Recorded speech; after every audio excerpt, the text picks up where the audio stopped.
नमस्कार दोस्तों, आप सभी का लॉ सिखो के दैनिक समाचार विश्लेषण में। तो चलिए आज का आर्टिकल देखते हैं। आज का जो हमारा आर्टिकल है, एक ही आर्टिकल के बारे में बात करेंगे जो कि द हिंदू से लिया गया है। ये मैरिज की एज महिलाओं के लिए जो बढ़ाए जाने का कैबिनेट का डिसीजन लिया गया है, जया जेटली कमेटी ने जो यहाँ पर रिकमेंडेशन दिया है उस बारे में बात करता है और उससे जुड़े हुए मुद्दों के बारे में हम आज के आर्टिकल में चर्चा करेंगे। तो चलिए मैं आगे बढ़ूँ उससे पहले मैं अपना परिचय करवाना चाहूँगा। मैं खुशवंत पवार। आप चाहे तो मुझसे ट्विटर और लिंक्डइन पर जुड़ सकते हैं, डिस्क्रिप्शन में आपको इसकी जानकारी मिल जाएंगी।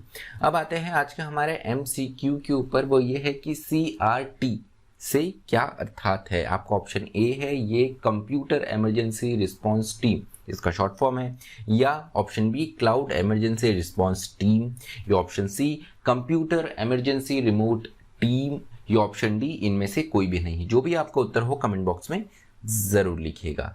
अब आते हैं आज के हमारे डिस्क्रिप्टिव क्वेश्चन की ओर। वो ये है कि क्या आपको लगता है कि जो मैरिज की एज है पुरुषों और महिलाओं की, उसे बढ़ाया जाना चाहिए। इस पर आपको एक पूर्ण चर्चा करनी है। तो चलिए आज के आर्टिकल की ओर आते हैं। आज का जो हमारा आर्टिकल है, महिलाओं की एज बढ़ाने का डिसीजन हाल ही में कैबिनेट ने यहाँ पे से लिया है। पार्लियामेंट में ये टेबल भी किया गया इससे संबंधित बिल, लेकिन ये बिल जो है जा चुका है कमेटी के पास में, पार्लियामेंट्री कमेटी के पास में, इस पे और विचार होने के लिए। तो यहाँ पर इसी मुद्दों पर कि अगर ऐसा लॉ आता है तो इससे क्या फर्क और क्या परिणाम पड़ेगा उस पर हम बात करेंगे। तो अगर हम देखें तो यहाँ पर मुख्य इस उद्देश्य से इस बिल को लाया जा रहा है, इस एज को बढ़ाया जा रहा है कि महिलाओं में जो मोर्टिलिटी रेट्स होता है इसे कम करने के लिए। मोर्टिलिटी खासकर जब यहाँ पर कोई महिला किसी बच्चे को जन्म देती है उस वक्त कितनी मृत्यु हो रही है वो हम मोर्टिलिटी रेट से पता करते हैं, तो उनके स्वास्थ्य पर परिणाम ना पड़े और मोर्टिलिटी रेट जो है वो कम हो, इसको देखते हुए यहाँ पर महिलाओं की जो शादी की उम्र है उसे 18 से बढ़ा के 21 वर्ष करने की बात की गई।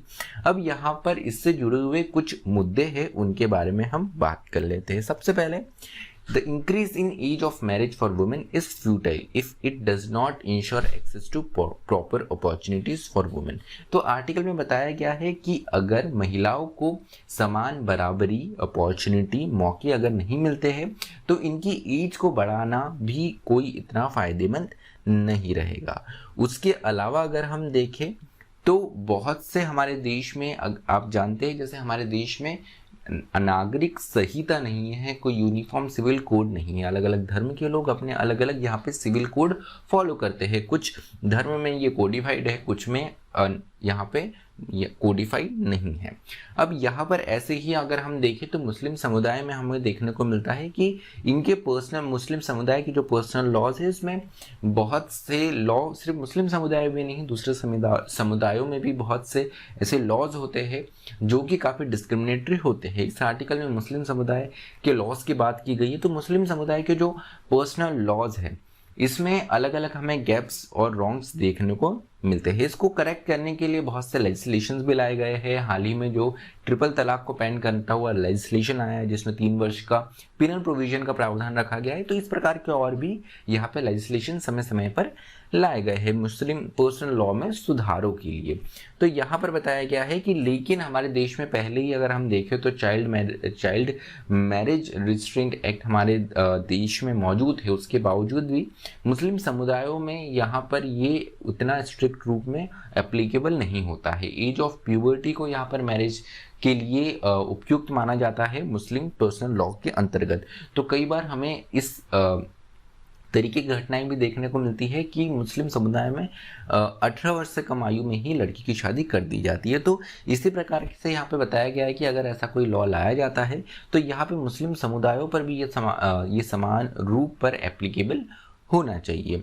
उसके अलावा यहाँ पर while the rest of communities are under the protection of the act it seems unfair for Muslim women, क्योंकि अगर इसे नहीं लाया जाता है तो मुस्लिम वुमेन पे ये काफ़ी डिस्क्रिमिनेटरी, भेदभावपूर्ण और अनफेयर होगा, ये इस आर्टिकल में बताया गया है। उसके अलावा जो अंतिम बिंदु इस आर्टिकल में चर्चा की गई है वो ये है, the government should also note that the increase in marriageable age was safe at 18, कि मैरिजेबल एज जो है वो अपने आप में 18 में उपयुक्त है, सेफ है। क्यों बताया गया है? क्योंकि यहाँ पर ऐसे स्टडीज से सामने आया है कि अगर आप इसे बढ़ा भी देते हैं तो जो न्यूट्रिशन लेवल है महिलाओं में वो इम्प्रूव नहीं होगा और इसी न्यूट्रिशन लेवल के कारण कुपोषण और मॉर्टिलिटी रेट्स जैसी मॉर्टिलिटीज़ जैसी घटनाएं हमें देखने को मिलती है। क्योंकि अगर हम बात करें तो हमारे देश में ये देखने को मिलता है कि बहुत सी महिलाएं जिनकी आयु 20, 21, 22 वर्ष भी है, उनमें से बहुत सी महिलाएं जो है करीब 40 से 50% महिलाएं जो है वो अपने प्रेगनेंसी में यहाँ पे कहीं ना कहीं न्यूट्रिशंस लेवल जो होते हैं उनको मैच नहीं कर पाती, जिसके चलते हुए कुपोषण और मॉर्टिलिटी जैसी घटनाएं देखने को मिलती है। तो यहाँ पर ज़रूरत है कि जो हमारी कल्याणकारी योजना है, जो वेलफेयर स्कीम्स है, इसके माध्यम से हम महिलाओं में जो न्यूट्रिशन लेवल है उसे ठीक करें।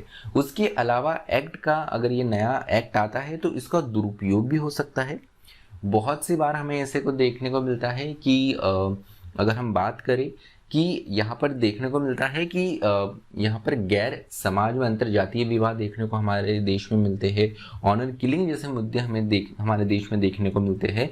तो जो पेरेंट्स यहाँ पर या जो समाज इस छोटी मानसिकता के साथ में ये रहता है कि अंतरजातीय विवाह नहीं होना चाहिए, प्रेम विवाह, प्रेम संबंध गलत होता है, तो वहाँ पर कहीं ना कहीं वो लोग इस नए कानून, अगर ये कानून आता है तो इसका फ़ायदा उठा सकते हैं, जो कि कहीं ना कहीं जो महिला है और पुरुष है उन दोनों के ही अगेंस्ट ये जा सकता है। तो चलिए, आज का जो हमारा विश्लेषण है वो यही समाप्त होता है। अधिक जानकारी के लिए आप लॉ सिको की वेबसाइट भी विजिट कर सकते हैं। मुझे सुनने के लिए आप सभी का धन्यवाद। Thank you. Stay tuned to law सिको।